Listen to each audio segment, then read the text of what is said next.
Sir ಈಗ ಒಂದು 2 ನಿಮಿಷ ಟೈಮ್ ಸಿಗೋದು ನಿಮಗೆ ಬಹಳ ಕಡಿಮೆ. ಆ ಸಿಕ್ಕಿರೋ ಟೈಮಲ್ಲೇ ಯಾವುದಾದ್ರೂ ಒಂದು ಕವನವನ್ನ ಬರೆದು ಬಿಸಾಕ್ಬಿಡ್ತೀರಾ? ಹೇಗ್ ಸಾಧ್ಯ ಸರ್? ಅಂದ್ರೆ ಈ ಟೈಮ್ ಮ್ಯಾನೇಜ್ ಹೇಗ್ ಮಾಡ್ತೀರಾ ಅಂತ ಸರ್? ಇಲ್ಲಮ್ಮ ನನಗೆ ಯಾಕಂದ್ರೆ ಈ ನಿಮ್ಮ ಮಾತುಗಳು ಇಲ್ಲ, ಇಲ್ಲ. ಈಗಿನ ಯುವಕರಿಗೆ ಸ್ಫೂರ್ತಿ. ಇಲ್ಲಮ್ಮ ನಮ್ಗೇನಂತಂದರೆ ಆ ಕ್ಷಣದಲ್ಲಿ ಒಂದು ಒಳೆದಿರ್ತದೆ. ಬಹುಶಃ ನನಗೆ ನನ್ನ ತಾಯಿ ನನಗೆ ಇನ್ನೊಂದು ಕಾಣಿಕೆ ಕೊಟ್ಲು. ಎಲ್ರೂ ಅವನು 7 ಕೆರೆ 100 ಕುಡಿದಿದ್ದಾನೆ ಅಂತಾರಲ್ಲ, ನಾನು 7 ಕೆರೆ ನೀರು ಕುಡ್ದೇನೆ, ಸುತ್ತೇಳು ಊರು ಕೇರಿ ತಾಯಿ ಅಂದರೆ ಎದೆ ಹಾಲನ್ನ ಕುಡಿದು ಬೆಳೆದಿದ್ದೀನಿ. ಅದಕ್ಕೆ ಸ್ವಲ್ಪ ನನಗೆ ಈ ಜ್ಞಾಪಕ ಶಕ್ತಿ ಹೆಚ್ಚು. ನೀವು 2 ನಿಮಿಷದಲ್ಲಿ ಅಲ್ಲೇನೋ ಒಂದು ಒಳೆದಿರ್ತದೆ. ಆದರೆ ಒಂದು ಕವಿತೆ ಬರೆಯೋದಕ್ಕೆ ಧ್ಯಾನ ಬೇಕೇ ಬೇಕು, ಮೌನ ಬೇಕೇ ಬೇಕು. ಹೌದು ಸರ್. ಅಲ್ಲಿ ಒಂದು ಅದು ನನಗೊಂದು ಗರ್ಭಾವಸ್ಥೆ, ಅದು ಎಲ್ರಿಗೂ ಸಿಗಲ್ವಲ್ಲ ಸರ್. ಅದು ಹಂಗಂಗೆ ಒಂದು ಇದು ಮಾಡ್ಕೊಂಡಿರ್ತೀನಮ್ಮ. ನನ್ನ ಈಗ ಮೊದಲನೇ ಕವನ ಸಂಕಲ ಆದಮೇಲೆ 2ನೇ ಕವನ ಸಂಕಲಕ್ಕೆ ನಾನು 14 ವರ್ಷ ತಗೊಂಡೆ. ನನಗೆ ಕವಿತೆ ಬರೆಯೋದು ಅಂದರೆ ಅದು ಒಂದು ಗರ್ಭಾವಸ್ಥೆಯಲ್ಲಿ ಕಟ್ಟಬೇಕು. ಅಲ್ಲಿ ಹೆರಿಗೆ ನೋವು ಇರುತ್ತೆ, ಜನನ ಸಂಭ್ರಮನೂ ಇರ್ತದೆ. ಆ ಥರ ಇದಕ್ಕೇನೆ ಆಮೇಲೆ ನೀವು ಹೇಳ್ದಂಗೆ ಒಂದೊಂದ್ಸಲಕ್ಕೆ ಆ ಕ್ಷಣದ ಆಗು ಹೋಗುಗಳು, ಪಲ್ಲಟಗಳು, ತಗುಗಳು, ತನ್ನಳುಗಳಲ್ಲಿ ಪುಂಖಾನುಪುಂಖವಾಗೂ ಬರ್ತವೆ. ಅದಕ್ಕೆ ಅಂತ ನನಗೆ ಅದು ನಾನು ಅದನ್ನೇ ಹೇಳಿದ್ದಲ್ಲಮ್ಮ, ಅದೊಂದು ಗರ್ಭಾವಸ್ಥೆಯಲ್ಲಿ ಹೆರಿಗೆದು ಅದು ಯಾವ ಸಂದರ್ಭಕ್ಕೆ ಹೆಂಗೆತ್ಕೆ ನನಗೆ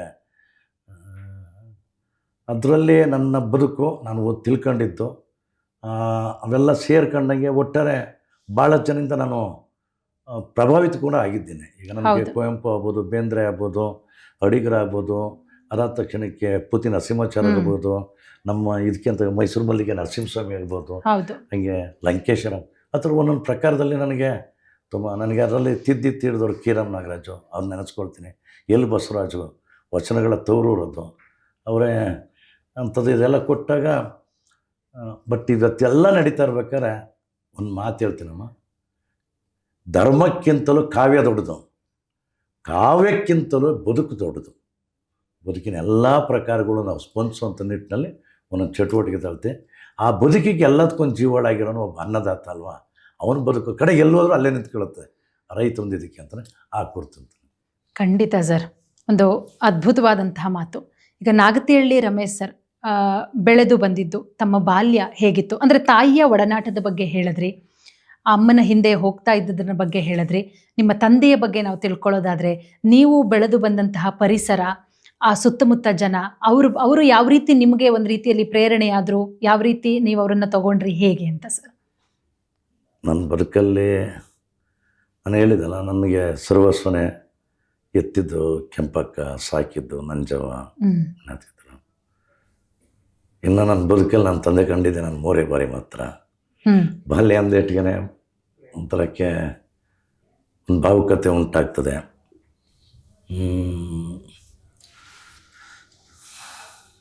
ನಾನು ತಂದೆ ಅಂತಂದ್ರಲ್ಲ, ನನ್ನ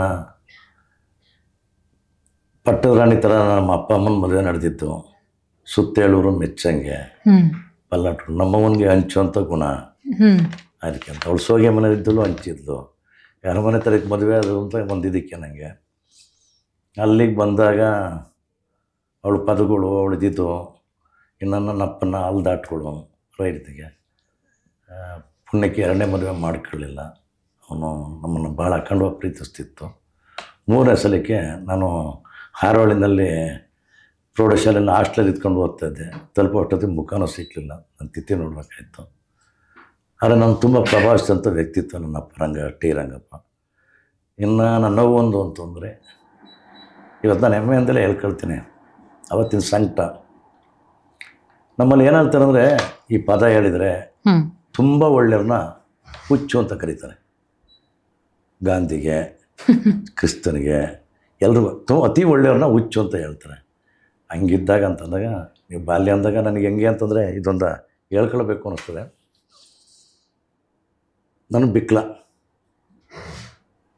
3ನೇ ಕ್ಲಾಸ್ ಓದ್ತಿದ್ದಾಗ, ನಾನು 4ನೇ ತಿಳಿನಲ್ಲಿ ಓದ್ತಾ ಇರ್ಬೇಕಾರೆ ನಮ್ಮಲ್ಲಿ ಆಗ ಉಚ್ಚಿಮೆ ಕೊಡೋಕಾಯ್ತು, ಈಗ ನಾರಾಯ್ತು ಅಂತ ಹಿಂಗೆ ಆಟ ಆಡ್ಕೊಂಡಿರ್ಬೇಕಾರೆ ಅನ್ಬೇಕಾರೆ ಹಿಂಗೆ ಎತ್ತಿ ಹಿಂಗೆ ಹೊಡೆದೇಟ್ಗೆ ನನ್ನ ನಾಲ್ಗೆಯಲ್ಲಿ ನೋಡಿ ಮುಕ್ಕಾಲು ಭಾಗ ಕತ್ತರಿಸೋಗ್ಬಿಟ್ಟಿದೆ. ಇನ್ನೊಂದು ಚೂರು ಉಳ್ಕೊಂಡಿತ್ತು, ಅದು ಉದುರೋಗಕ್ಕೆ ಇದಕ್ಕೆ ಅಂತ. ಮೊದಲೇ ಬಿಕ್ಲಾಗ ಇದಕ್ಕೆ ಹಿಂಗಾಯಿತು.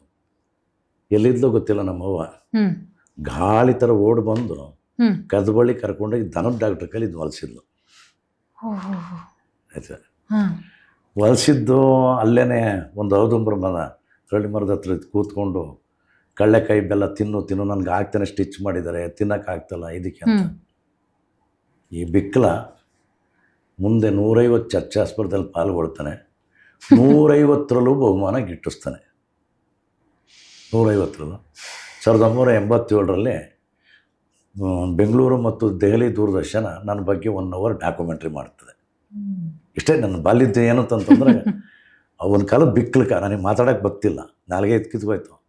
ಹಂಗೆ ಒಂದು ಪವಾಡ. ನಾನು ಅದ್ರ ಏನು ಹೇಳ್ಕೊತೀನಿ ಅಂದರೆ, ಯಾವತ್ತೂ ನಿರಾಶಾವಾದಿಗಳಾಗಬಾರ್ದು ನಾವು, ಬದುಕೊಳ್ಳೋ ಆಶಾವಾದಿಯಾಗಿರ್ಬೇಕು ನನಗೆ. ಇನ್ನು ಬಾಲ್ಯದಿಂದ ಹಂಗೆ ಬರ್ತದಲ್ಲ, ನೀವು ಒಂದೊಂದ್ಸಲ ಇದು ಕೇಳಿದ್ರೆ ಗೊತ್ತಿ ನಾವು. ನಾನು 2 ಬಾರಿ ಆತ್ಮಹತ್ಯೆ ಪ್ರಯತ್ನ ಮಾಡಿದ್ದೆ. ಸರಿ, ಏನಕ್ಕೆ? ಬದುಕಿನಿಂದ ರೋಸತ್ತೋಗಿ ಸಾಕತ್ತೆ, ಜೀವನದಿಂದ ಮುಕ್ತಿ ತಗೊಂಡ್ಬಿಡ್ಬೇಕು ಅಂತ ಅಲ್ಲೇ ರಾಮನಗರದ ಹತ್ರಕ್ಕೆ ಹಳ್ಳಿನಲ್ಲಿ ಮಲಿಕೊಂಡು ಇವತ್ತು ಫಿನಿಶ್ ಆಗ್ಬಿಡ್ಬೇಕು ಅಂತ ಮಲಿಕೊಂಡು. ಯಾವ ಏಜಲ್ಲಿ ಸರ್? ಏನು ಕಾರಣ? 1983ರಲ್ಲಿ. 83 ಸರ್, ಅವಾಗ ವಯಸ್ಸು ನಿಮಗೆ? ನಾನು SSC ಹಾಕ್ತಾನೆ ಮುಗಿಸ್ಕೊಂಡ್ಬಂದಿದ್ದೆ. ಈ ಜಂಜಾಟ್ಗಳು, ಇದು ಹತಾಶಗಳು, ದುಃಖಗಳು, PUC ನೆಲೆ ಇಲ್ಲ. ನನ್ನ ಇದು ಹೇಳ್ಕೊಂಡು ನಾನು ಬೆಂಗಳೂರಿನ ಕೆಂಗೇರಿ ಇಲ್ಲೇ ರಾಜರೇಶ್ವರಲ್ಲಿ ಕೈಲಾಸಶ್ರಮಕ್ಕೆ ನಾನು ಹುಲ್ ಸಪ್ಲೈ ಮಾಡ್ತಾ ಇದ್ದೆ. ಇಲ್ಲಿಗೆ ಹುಲ್ ಸಪ್ಲೈ ನಾನು ನ್ಯೂಸ್ ಪೇಪರ್ ಆಗ್ತಿದ್ದೆ. ಈ ಕೆಂಗೇರಿಯಲ್ಲಿ ಸಿಬಿಎಡ್ ಮಾರ್ಕೆಟ್. ಈಗ ನೀವು ಮುಟ್ಟದ ರಂಗಗಳಿಲ್ಲ, ಆಗ ಮಾಡದ ಕೆಲಸಗಳಿಲ್ಲ ನೀವು ಎಲ್ಲ. ಅಂದರೆ ಅಲ್ಲಿಗೆ ಹೋಗ್ತಿದ್ದೆ, ದೊಡ್ಡ ಮರದಲ್ಲಿ ಹಣ್ಣಿನ ವ್ಯಾಪಾರ ಮಾಡ್ತಿದ್ದೆ. ಆಮೇಲೆ ತರಕಾರಿ ವಿಸ್ತಾರ. ಈ ರಸ್ತೆ ನೋಡಿದಾಗ ನನಗೆ ಭಾಳ, ಮುಂಚೆ ಕೆಂಚನಹಳ್ಳಿ, ಆಮೇಲೆ ಈಗ ರಾಜರಾಜೇಶ್ವರಿ ನಗರ, ಇದ್ರದ್ದೆಲ್ಲ ನನ್ನ ಆ ದಿನಗಳಿಂದ ಜ್ಞಾಪಕ ಬರ್ತದೆ. ಅಲ್ಲಿ ತಿರುಚಿ ಸ್ವಾಮಿಗಳ ಮಠ ಇತ್ತು, ಈಗ ಅದು ವಿಶ್ವಕ್ಲೀರ್ ಮಠ ಆಗಿದೆ. ರೈತಂದು ತುಂಬ ನನ್ನ ಬದುಕಲ್ಲಿ ಭಾಳಷ್ಟು ಪಲ್ಲಾಟಗಳಾಗಿವೆ. ಇದಕ್ಕಂದಾಗ ನಮ್ಮ ದೇಶದಲ್ಲಿ ನಿಗದಿತ ಸಮಯಕ್ಕೆ ರೈಲು ಬರಲ್ವಲ್ಲ, 3 ಗಂಟೆ ಯಾರು ಬರಲಿಲ್ಲ. ಇವತ್ತು ಒಂದು ರಾಜ್ಕುಮಾರ್ ಪಿಕ್ಚರ್ ನೋಡ್ಬಿಟ್ಟು ನಾಳೆ ಸಾಯಣ ಅಂತ, ಅಲ್ಲಿ ರಾಜ್ಕುಮಾರ್ ಕೊಡೋಕೆ ಕಷ್ಟ ನೋಡಿ ನಾನು ಯಾಕೆ ಸಾಯಬೇಕು ಅಂತ ಇದು ಮಾಡಿದೆ. ಅದೇ ಇದಕ್ಕೆ 1987 ರಾಜ್ಕುಮಾರ್ ನನ್ನನ್ನು ಕರೆದು ಪೂರ್ವವನದಲ್ಲಿ ಸನ್ಮಾನ ಮಾಡಿದರು. ಅಂದರೆ ಬದುಕಿನ ಪಲ್ಲಾಟಗಳಲ್ಲಿ ಇನ್ನೊಂದು ಸಲಕ್ಕೆ ಭಾಳ ರೋಸತ್ತಾಗ್ಬಿಟ್ಟು ಇವತ್ತು ಡಿಸೈಡ್ ಆಗಬೇಕು ಅಂತ ಇಲಿ ಪಾಷಾಣ ತಂದೆ ಡೂಪ್ಲಿಕೇಟ್ ಮಲ ಇತ್ತು, ಬಚಾದೆ. ನಾನು ಯಾಕೆ ಹೇಳ್ತಾ ಇದ್ದೀನಿ ಅಂದರೆ, ಜೀವನದಲ್ಲಿ ನಾವು ತುಂಬ ಆಶಾವಾದಿಯಾಗಿರಬೇಕು. ಸೂರ್ಯ ಮುಳುಗಿದ ಮೇಲೆ ಸೂರ್ಯ ಹುಟ್ಟುತ್ತಾನೆ, ಸೂರ್ಯ ಹುಟ್ಟಿದ ಮೇಲೆ ಸೂರ್ಯ ಮುಳುಗ್ತಾನೆ.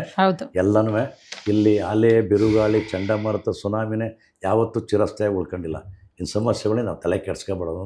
ಯಾಕೆ ನನ್ನ ಅನುಭವದ ನಾನು ಹೇಳಿದ್ದಮ್ಮ. ಖಂಡಿತವಾಗ್ಲೂ ಸರ್, ನಿಮ್ಮ ವಿದ್ಯಾಭ್ಯಾಸದ ಬಗ್ಗೆ ನಾವು ಮಾತನಾಡೋದಾದರೆ, ವಿದ್ಯಾರ್ಥಿಯಾಗಿ ಕಾನೂನು ಪದವೀಧರರಾಗಿದ್ದೀರಾ.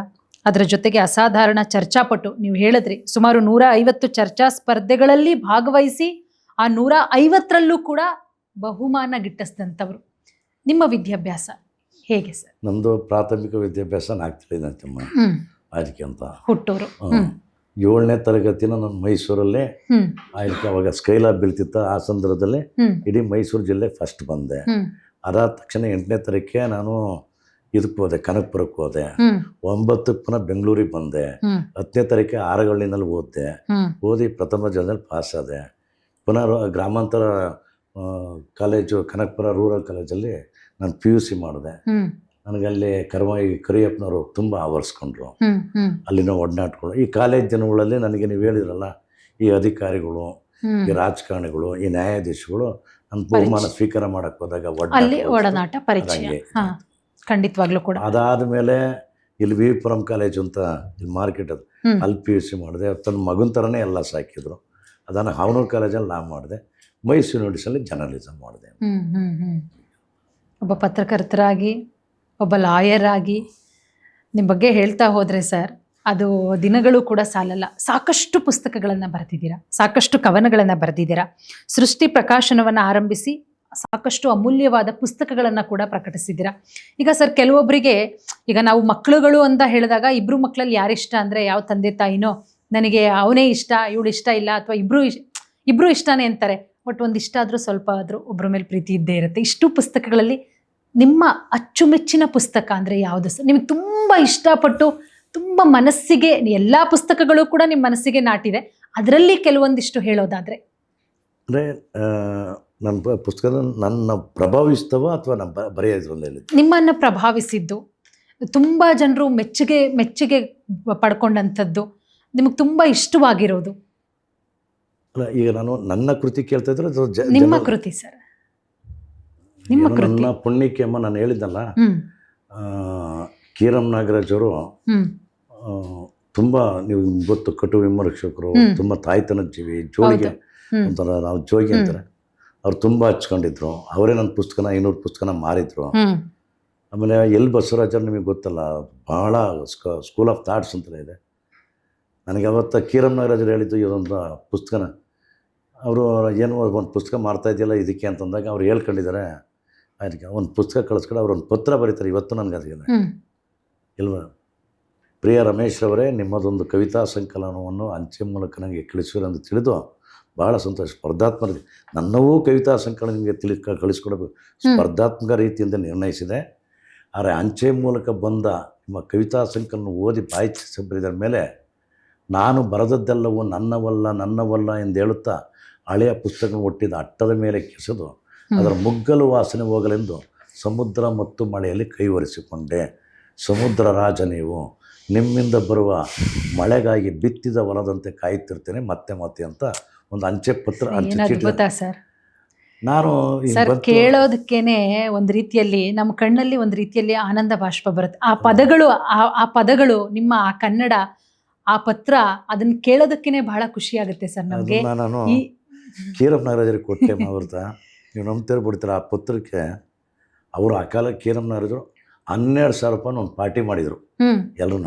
ನನಗೆ ಒಂದೇ ಮಾತೇಳು, ನಿನ್ನ ಪಾಲಿನ ಜ್ಞಾನಪೀಠನೂ ಇದೇ ಪತ್ರ, ನೊಬೆಲ್ ಪ್ರಶಸ್ತಿನೂ ಇದೇ ಪತ್ರ, ಜೋಪಾನಾಗಿ ಇಟ್ಕೊಂಬಿಡು ಅಂತ. ನನಗೆ ಏನೋ ನನ್ನ ಇದಕ್ಕೆ ಗೊತ್ತಿಲ್ಲ, ಭಾಳಷ್ಟು ವಿಶ್ವವಿದ್ಯಾನಿಲಯಗಳಿಗೆ ಅದು ಟೆಕ್ಸ್ಟ್ ಬುಕ್ ಆಯಿತು, ಕರ್ನಾಟಕದಲ್ಲೇ ಭಾರತದಲ್ಲಾಯಿತು, ಹೊರ ವಿದೇಶದಲ್ಲಾಯಿತು, ಬೇರೆ ಬೇರೆ ಭಾಷೆಗಳಿಗೆ ಅನುವಾದಗೊಂಡು ನನಗೆ ನನ್ನ ಕನ್ನಡದ ಎಲ್ಲ ಪತ್ರಿಕೆಗಳು ಎಲ್ಲರೂ ಸೇರಿದಂಗೆ ನನ್ನನ್ನು ಮೆಚ್ಕೊಂಡಿದ್ದಾರಮ್ಮ, ನಾನು ಹುರಿದುಂಬಿಸಿದ್ದಾರೆ, ನನಗೆ ಒತ್ತಾಸ ಆಗಿದ್ದಾರೆ. ಆ ವಿಷಯಕ್ಕೆ ನಾನು ತುಂಬ ಕೃತಜ್ಞ. ಖಂಡಿತವಾಗ್ಲೂ ಸರ್.